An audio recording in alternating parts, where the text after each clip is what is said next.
you have less money than Elon, you should probably watch out. You could make a swarm of assassin drones for very little money. You're a supervillain. That's what a supervillain does.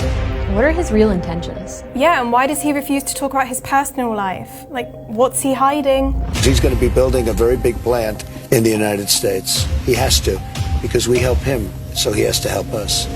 Even the most golden among us, I mean, they have stellar careers. But if you look at the other areas of their lives, you'll see where their demons manifest themselves.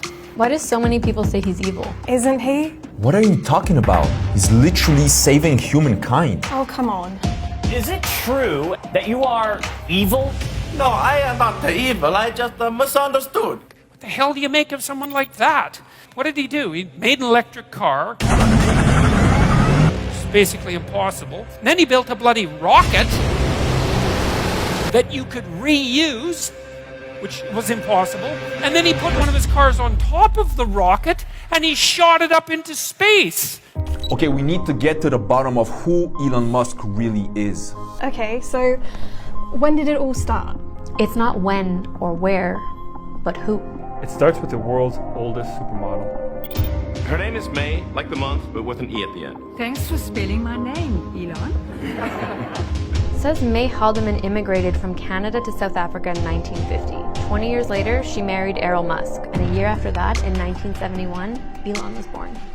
Yeah, he always was very curious, and when he started reading, anything he read, he memorized. I mean, he knew exactly what he'd read. I thought I was insane. Why'd you think you were insane? Because it was clear that other people did not. Their mind wasn't exploding with ideas. They wouldn't understand you? I hope they wouldn't find out, because they might put me away or something. You thought that? For a second, yes. He hated going to school because the other kids liked to follow him home and they would throw soda cans at his head. Wasn't his parents' marriage tumultuous? Yeah, Errol was allegedly abusive. Allegedly. Did you suffer that kind of abuse? Yes. You know, there was a saying in South Africa, when you get divorced, you stop falling in the shower. Because every time you have a scene with bruises, you said you fell in the shower. Elon never talks about his father. Why is that? Whenever the topic of Errol arrives, members of Elon's family clam up. They're in agreement that he is not a pleasant man to be around. It was not a happy childhood. My father has serious issues. So he sought refuge in computer games, which got him into coding. He made a space-themed video game called Blaster. What did video games do for you? And they made me want to learn how to program computers. Because then I thought, well, I could make my own games. You get to control something. Yeah, you can construct a little universe.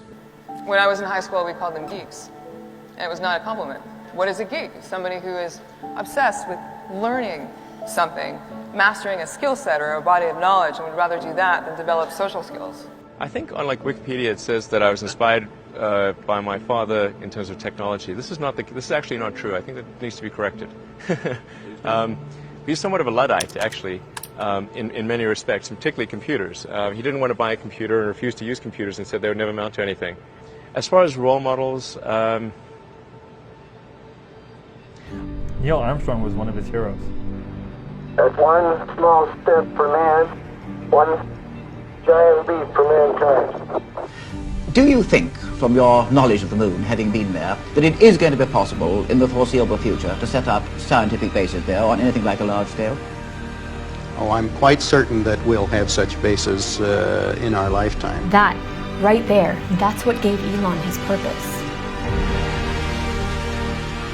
when I was growing up, I'd read lots of books, and they were very often set in the United States. It seemed like a lot of new technology was being developed in the United States, so I thought, okay, I really want to work on new technology, so I want to get to Silicon Valley. Back in '95, there weren't very many people on the internet, and certainly nobody was making any money at all. Most people thought the internet was going to be a fad. In the following years, he founded Zip2 and then PayPal.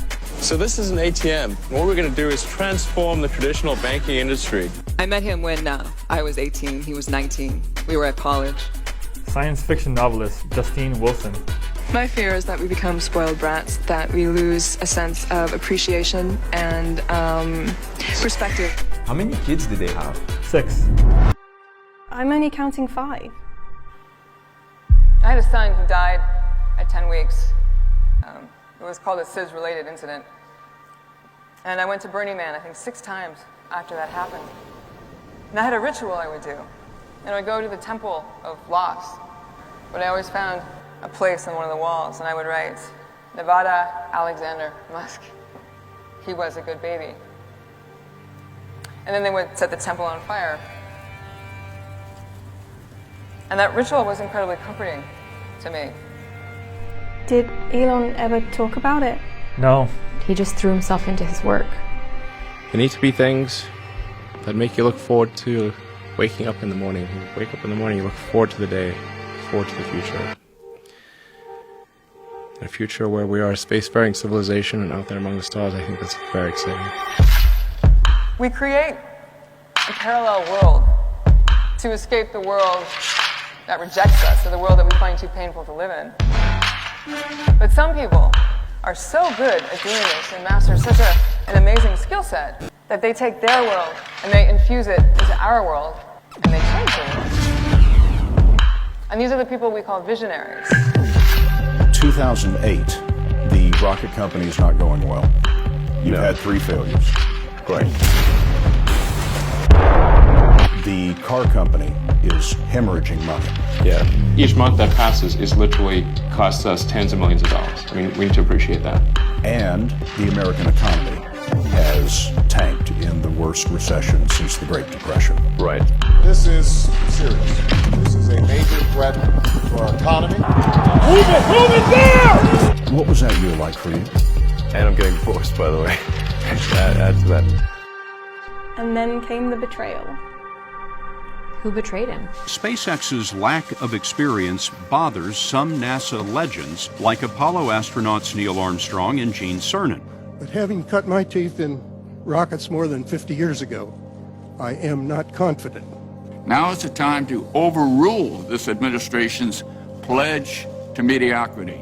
You know, there are American heroes who don't like this idea. Neil Armstrong, Gene Cernan, and I wonder what you think of that. I was very sad to see that, because those guys are, those guys are heroes of mine, so it's really tough. They inspired you to do this, didn't they? Yes. And to see them casting stones in your direction. It's difficult. Did you expect them to cheer you on? Certainly hoping they would. What are you trying to prove to them? I think he understood at that moment that he would never fit in. But I think people can choose to be not ordinary. You know, they can choose to not necessarily conform to the conventions that were taught to them by their parents. So yes, I think it's possible for ordinary people to choose to be extraordinary. But the edge can be a very interesting place to be. I mean, it can be lonely and painful and sometimes dangerous, and I don't mean to underplay any of that. But it's also the place where something is in the process of turning into something else. Revolution enters at the edges. Well, we've spent part, if not most, if not all of our lives trying to amputate those parts of ourselves that did not fit. You know, we've tried to be pleasing and we've tried to do what's expected, and we suck at it. And we eventually reach a point where we realize that we are so depressed or stuck or numbed out that the only way to save ourselves is to figure out how to be ourselves on purpose. Before we call these people visionaries, this is bad. Before they have that kind of success, we have other words for them. We call them, geek or outsider, socially awkward, weird, a little different, odd one out. When critics say you can't do this, your answer to them is, we've done it.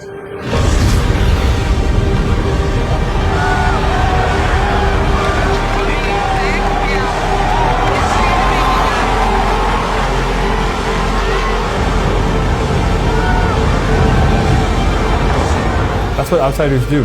They don't change the world from within by fitting in or conforming. They change the world by creating a new one.